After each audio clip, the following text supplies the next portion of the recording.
Alright, what up guys? It's me, and welcome to episode 4 now? Maybe 3? I think it's 3 of Gamer News. Yeah. Anyway, we're gonna go through some of the most recent news in gaming. Also, guys, please bear with me on the podcast schedule.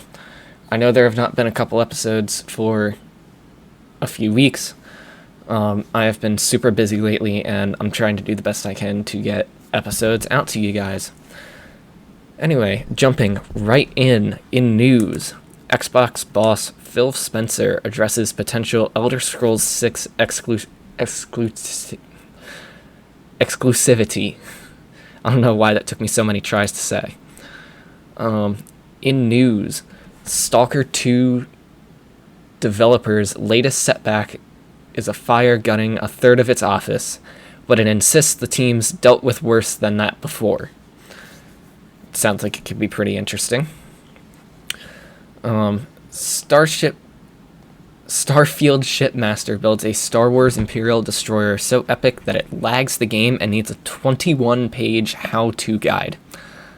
That is a lot of pages for a how-to guide for something inside a game. That is fascinating. Horizon Forbidden West Complete Edition has been revealed by Singapore's rating board. In news, Roblox is coming to PlayStation next month, meaning October of 2023 at time of recording. I'm pretty sure it's been on Xbox for a while. I know it's on PC and mobile. So it is coming to PlayStation next month. So PlayStation users, if you play Xbox on your PC and have thought, I want to play this with a console, there you go. Gotham Knights has been rated for Nintendo Switch. In news, Steam will soon tell you which games natively support PlayStation controllers. That'll be nice. I have never, myself, used a controller for playing a PC game, but at the same time, I tried to do it once, like 2 years ago, with Battlefront 2. I could not get some controllers to work. I could get others to work. I couldn't get PlayStation 1s to work. I had a singular Xbox One. It was a mess, so that will be great. In news, Epic Chief, Fortnite lore master Donald Mustard leaving company. So the CEO of Epic Games is stepping down, I believe. I don't know if that's what Chief means. I'm assuming that's what it means, but if it's not, I apologize. In news, Tekken 8 will have a bigger story mode than 7. In rumors, okay, that's not a good rumor.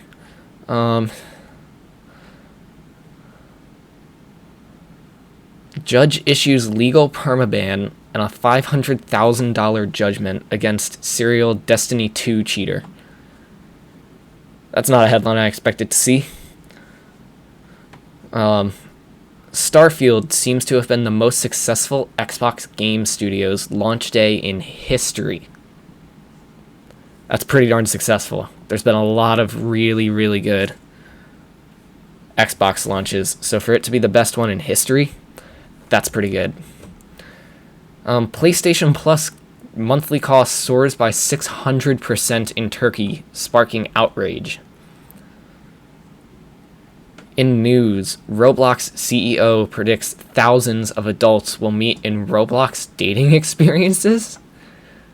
For the record, guys, I never read the headlines before I say them out loud. So that's why I stop in the middle of some of them if there's something in there that I don't want to say on the podcast. But what? Roblox dating experiences? That sounds terrible. Imagine telling your kids the story of how you met, and it's just through a Roblox game. Like, how sad would that be? Like, I don't know how to feel about that. Alright, in news, Men of War 2 release date falls back to 2024 in order to crush bugs with tanks. So there you go. That's that.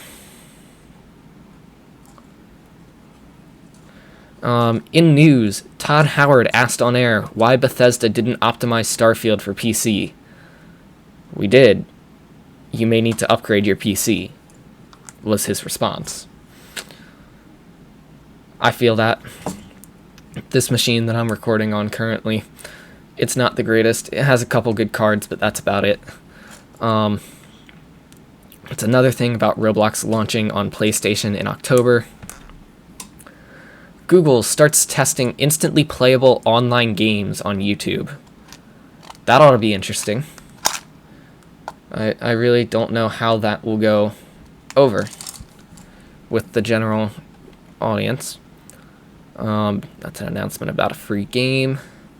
In a rumor, Nintendo reportedly demoed Switch 2 at Gamescom 2023, visuals comparable to PS5 and Xbox Series. Interesting. I use my Switch a fair amount. It's a good party trick for like Mario Kart and Super Smash Bros. And stuff. So it would be interesting to see what would happen with the Switch 2. I might buy that. In news, Japanese court throws the book at YouTuber who uploaded copyright game clips and spoilers. 2 years in slammer and a million yen fine. I think that's the yen sign. I might be wrong. That is a lot of money. In news, Final Fantasy XIV won't be going free to play anytime soon. So if you were hoping to play Final Fantasy XIV free, sounds like you might be hoping for a while. Also in news, former PlayStation boss says gaming faces existential threat. And we can't read that headline without reading more into it. Alright. According to former PlayStation boss Sean Layden, non-endemic companies like Netflix or Google are one of the biggest threats to the video game business today. Layden spoke at a keynote on stage with GameIndustry.biz head Christopher Dring at the website's investment summit last week, listing his top 3 concerns for the industry in the years ahead. He claimed that consolidation can be an enemy of creativity, and that rising costs in gaming are an existential threat to all of us. He then referred to non-endemic companies like Netflix, Google, Apple, and Amazon as barbarians at the gate. Layden sees what happens to the other entertainment spaces like music and TV as cautionary tales. Music industry was permanently altered by iTunes, for example. Netflix aided in destroying home video rental and changed consumers' relationship to the cinema. He is hoping that gaming will disrupt itself rather than being changed by outside forces. He said, where it doesn't take a Google or Amazon to completely flip the table. We should be smart enough to see these changes coming and prepare ourselves for that eventually. So there you go. There's that. In news, Overwatch 2 patch launches new single-player mode to teach you new heroes. That would be helpful. I hate being thrown into games and having no idea what the controls are or how to play, like, anything. That's another thing about Switch 2. In news, E3 2024 in doubt as organizer exits and location abandoned. In news, Zelda producer says there are no plans for Tears of the Kingdom DLC. I know a lot of people who have spent like 100+ hours in Tears of the Kingdom. Like, a DLC would probably be nuts. In news, no plans to make... Oh, that's another thing about Final Fantasy XIV not being free to play. Like I said, I don't pre-read these before I speak them out loud. In news, at least 3 studios allegedly removed DLSS support before launch due to AMD sponsorships. In news, Sea of Stars sells 100,000 copies in one day. That's nuts. The amount of money that is. In news, Rocket League version 2.32 patch notes announced the launch of Season 12. The fact that that game is already in its 12th season is wild to me. I remember when it was Season 1. In news, according to Microsoft's assessment, Starfield makes a substantial decline in accessibility standards. In news, Teenage Mutant Ninja Turtles Mutant Mayhem game announced for consoles and PC. Also in news, a $5 Starfield mod to enable DLSS frame generation has been cracked to remove modders' DRM. Interesting. In news, Star Wars Jedi Survivor update adds solid 60 FPS on consoles and DLSS on PC. In news, Stray Cat video game gets movie from Annapurna. There you go. I cannot remember the name of that game. I think it honestly just might be Stray. But I've heard it's a really good game. I have not played it yet, but it is now getting a movie. In news, Alone in the Dark is delayed to January 16, 2024 to avoid October's crazy release schedule. Also in news, Starfield GPU, that's not a headline. In news, F-Zero GX producer Toshihiro Nagoshi says he's open to working on the series again. Also in news, Spyro Reignited trilogy sells 10 million units. Again, that is a lot of units. Also in news, Starfield designer admits Fallout 76 launch was rough. Again in news, the Aeno-kun has a mode that delivers near twice the power of the ROG Ally handheld gaming PC. I have seen the ROG Ally gaming PC. I've never used it. I want to use it because it looks incredibly cool. But also in news, Hogwarts Legacy back at number 1 on the UK boxed charts. That game has been on my to-play list for so long now, I just don't have the time. I don't have the time, and I want to have the time for it because it looks like such an incredibly cool game. In news, Bethesda hired the creator of Skyrim Clutter mod to design Starfield's lighting and clutter. Interesting. In news, Square Enix confirms Final Fantasy XVI PC version and DLC plans. Good to know.